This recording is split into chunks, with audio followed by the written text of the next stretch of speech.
Hello, everyone, and welcome back.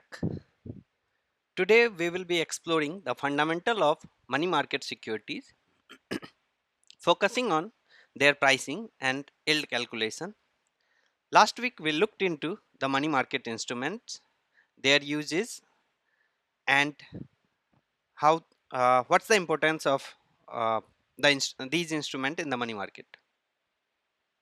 We looked into it in a very detailed manner in the last week. So, if you have not gone through that one, uh, you need to go through that lecture first, then you will be able to understand this lecture much better. Money market instruments are short term investments that provide liquidity and security for investors. They are a crucial component of the financial system. These instruments help investors manage liquidity while offering relatively low risk returns. In this session, we will be focusing on two types of securities: interest bearing instruments and discount instruments. We will delve into how they are structured, priced, and how their yields are determined. By the end of this session, you will have a solid understanding of how these instruments work and how you can apply these concepts in investment decisions. Let's understand the key terms that are essential to understand the money market securities. First, we have the interest rate. This is the cost of borrowing money or the return an investor receives on their investment. It's a central concept in financial market. Next is the discount rate, which is specific to discount instruments. These are instruments sold at a price below their face value, and the discount rate help determine how much below face value the instrument will be issued. Then we have the concept of yield, which is an investor's return on security expressed as a percentage over a year. Yield as a critical measure for comparing investments as it provides a standard way to gauge the return on various financial instruments. Finally, we have the base interest rate, which is the short term interest rate set by central banks such as the Federal Reserve. This rate serves as a benchmark for other interest rate across the economy, including those in the money market. The base rate is fundamental to understanding how securities are priced because it influences all the borrowing and lending rates. Moving on to the types of instrument we will discuss today, money market securities generally fall into two categories: interest bearing instruments and discount instruments. The interest bearing instruments, such as deposits and certificate of deposits, pay periodic interest and return the principal amount at maturity. For example, a bank deposit offers an interest rate and the investor gets back the principal plus the accrued interest at the end of the deposit term. The discount instruments such as treasury bills and commercial paper are issued at at a price below their face value, and they do not pay periodic interest. Instead, they mature at face value, and the difference between the purchase price and the face value represent the investor's return. Understanding these two types is important because their structures directly affect how we calculate their prices and yields. Interest bearing instruments are priced based on the interest they pay over time, while the discount instruments are priced based on the discount from their face value. Now let's look into the factors influencing the money market pricing. Credit risk. Credit risk refers to the likelihood that a borrower might default on a security. Different money market instruments have a varying level of credit risk. For instance, T-bills, which are issued by governments, are considered virtually risk-free. On the other hand, commercial papers, which are issued by corporations, carry a higher risk and thus Investors demand higher yields for taking on this risk. Liquidity risk. Liquidity risk is the ease with which an asset can be bought or sold in the market without affecting their prices. Instruments like T-bills are highly liquid and can be sold quickly, which generally leads to lower yield. Less liquid instruments, such as certain corporate commercial papers, require higher yield to compensate for the difficulty in selling these quickly. And we have the term risk. Term risk, also called maturity risk. It is the risk associated with holding a security over a longer period. The longer the term to maturity, the more risk an investor takes, since future interest rate may change. To compensate for this uncertainty, investors demand higher yield on longer term instruments. For example, a 6-month T-bill typically offers a higher yield than a 3-month T-bill because the investors is exposed to more interest rate risk. Regulatory standards. The regulatory standards such as Basel III requires banks to hold a certain amount of high quality liquid asset. This includes instruments like T-bills, which are deemed highly liquid and safe. These regulatory requirements increases the demand for such assets, which in turn can lower their yields. Basel III also limits how much riskier assets bank can hold, which impacts pricing and demand across different money market instruments.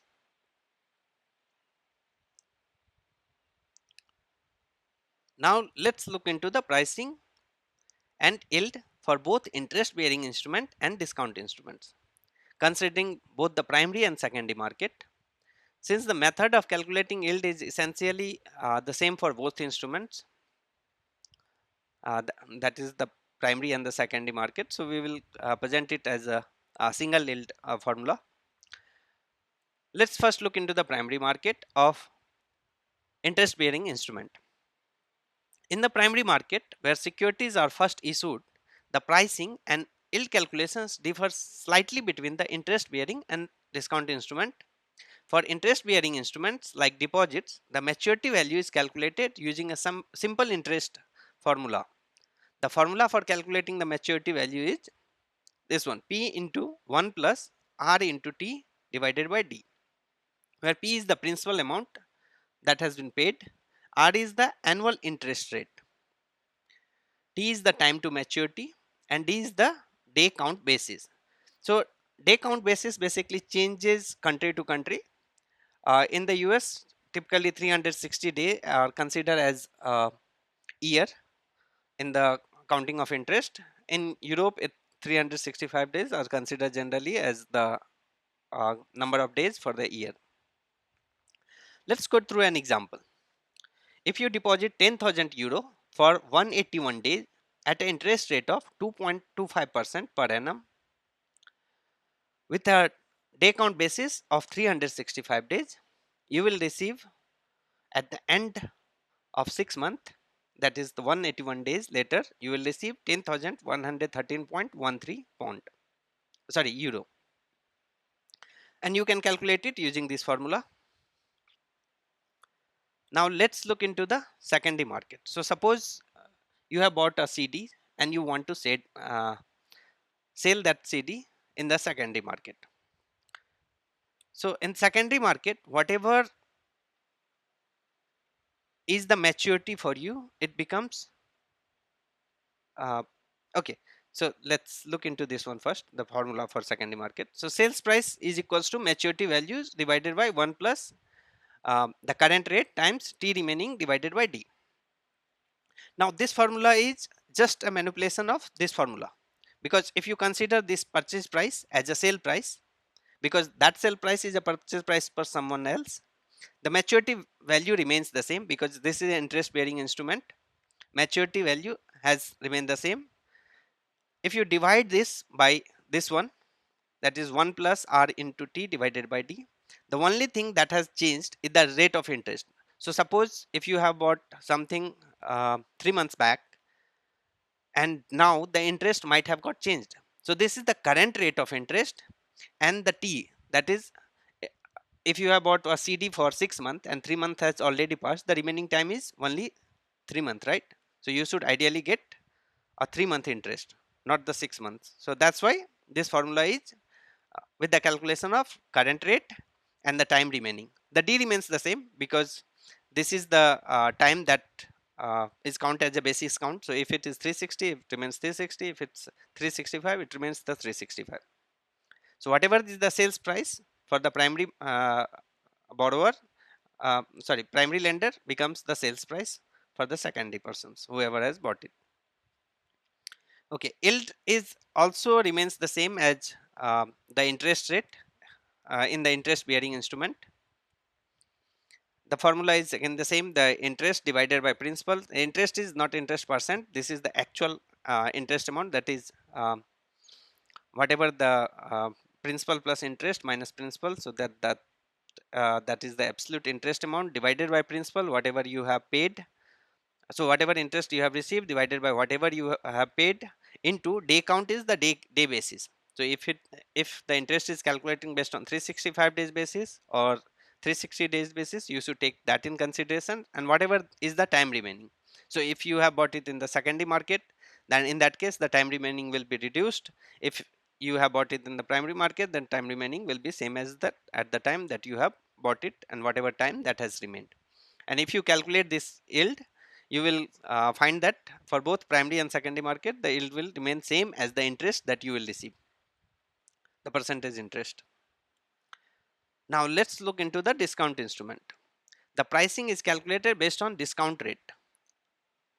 The price formula for T-bill or commercial paper is mentions as below. So this is for primary market pricing. For discount instrument, primary market pricing and secondary market pricing remains the same. That is P into 1 minus the rate of discount times T divided by D. So, here P is the face value, not the purchase price. This is the face value. Face value is at the end when you hold a T bill. So suppose a T bill that has been issued for 30 days and it is paying a uh, million pound at the end of the 30 days, then its face value is million.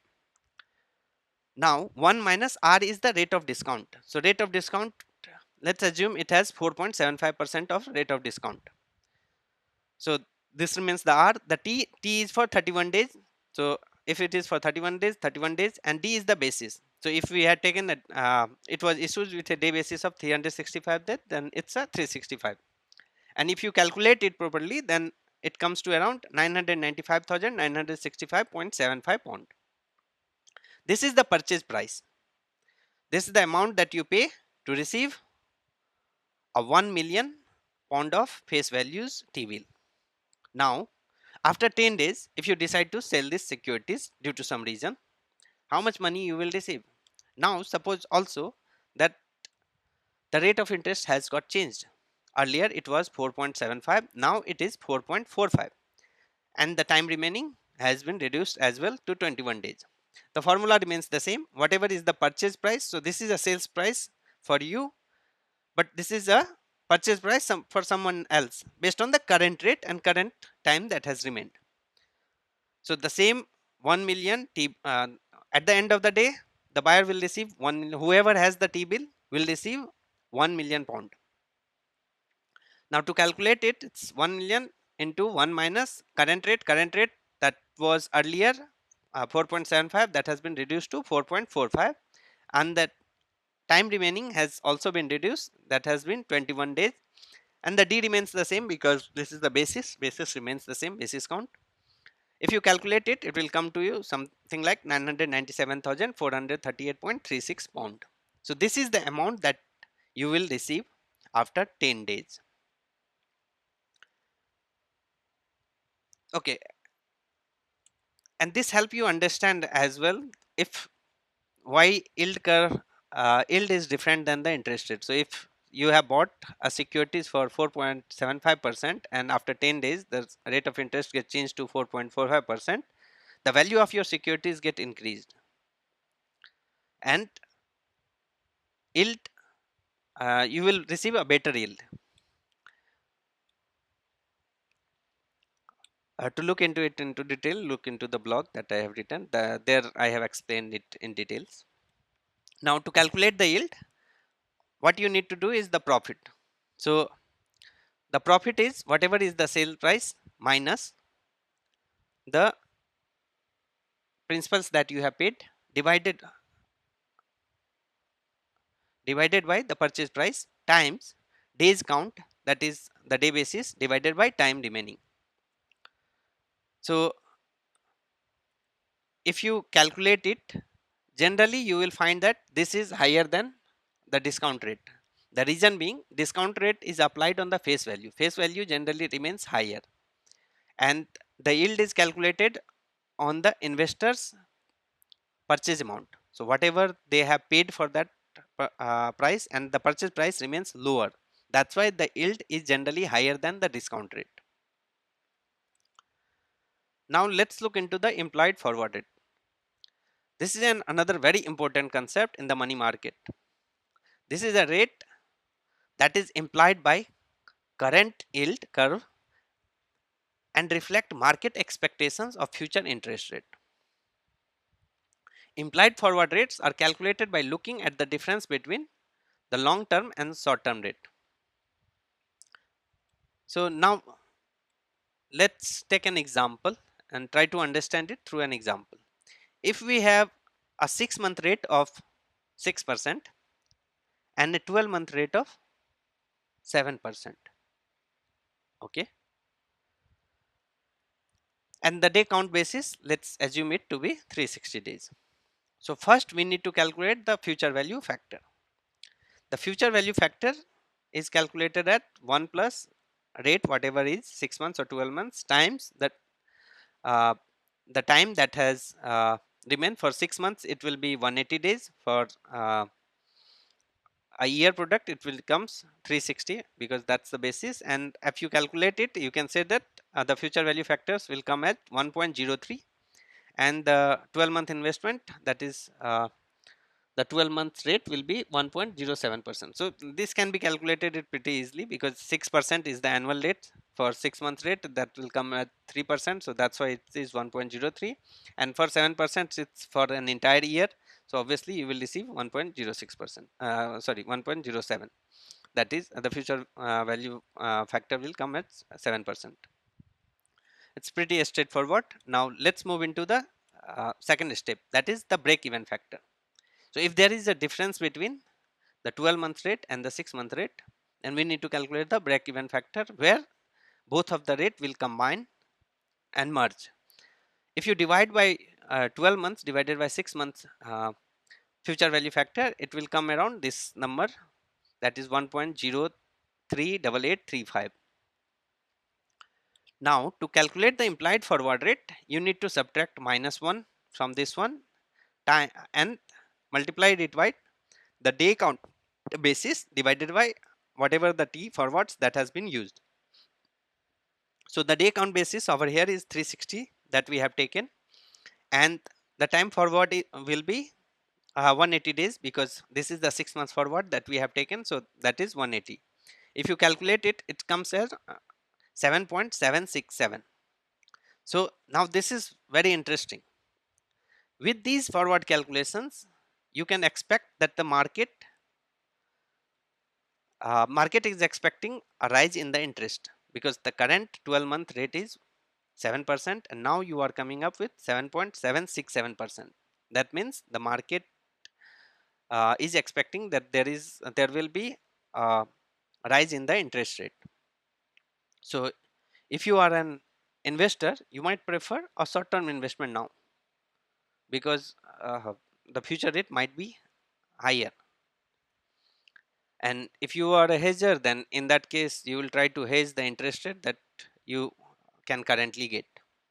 So now take it through an example. Suppose a company is planning to borrow in 6 months, for 6 months, then they will face a potential rate of 7.767%. And if you know this, then in that case what you can do, there are three options that you can do. You can borrow now, that is the lock in the current lower rate. The current lower rate is for 6%, and for 12 months it's 7%, so you can take it the current lower rate, or you can go into the forward rate agreement. So you hedge against the rate in whatever the rate that will be increased, you will hedge against that risk. Or in third case, what you will do, because you know that interest rate will rise and your future outgo will rise as well, so in that case you will try to manage your budget properly. Now let's took a look at the real world examples of what we are by understanding the pricing and yield calculation of money market instrument, investor can optimize the investment strategy. By comparing yield across different instruments, investor can select the best short term interest options for their portfolio. For instance, they might opt for T-bill if the liquidity is a priority, or go for commercial paper if they are comfortable taking on more credit risk in exchange for higher yield. Predicting market movement. So implied forward rate, as we have seen recently, can help investor anticipate the change in the interest rate environment. It allows them to adjust their portfolio accordingly.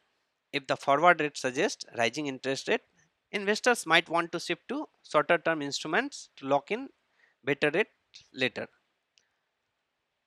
On the other hand, a falling rate environment might prompt long term investments at current rate. Regulatory considerations. Financial institutions, especially banks, must meet regulatory requirements such as maintaining a certain level of high quality liquid assets. And this affects their demand for different money market instruments. Understanding these regulations can help investor anticipate which instruments might become more or less attractive, influencing pricing and demand. For instance, when the Basel III was coming in effect, bank knows that demand for the T-bill will be higher. So that means the yield will be lower due to their HQLA status. In conclusions, the pricing and yield of money market securities are influenced by a variety of factors, including credit risk, liquidity, term length, and regulatory standards. Both interest bearing and discount instruments offer different benefits and are priced and evaluated differently. Understanding the base interest rate, the role of central bank, and how the yield curve works can help investor and financial professionals make smarter and more informed decisions. By mastering how to calculate prices and yield for these instruments, both in the primary and secondary markets, and leveraging tools like implied forward rates, investors can strategically position their portfolios to optimize returns while managing risk effectively. You can look into the blog that I have already published on Medium, and I have provided both the link of blog and quiz in the descriptions as well. So once you have went through the blog and went through this video, you can go through the quiz to understand what your conceptual understanding about the money market. Next week we will look into the repos. Thank you.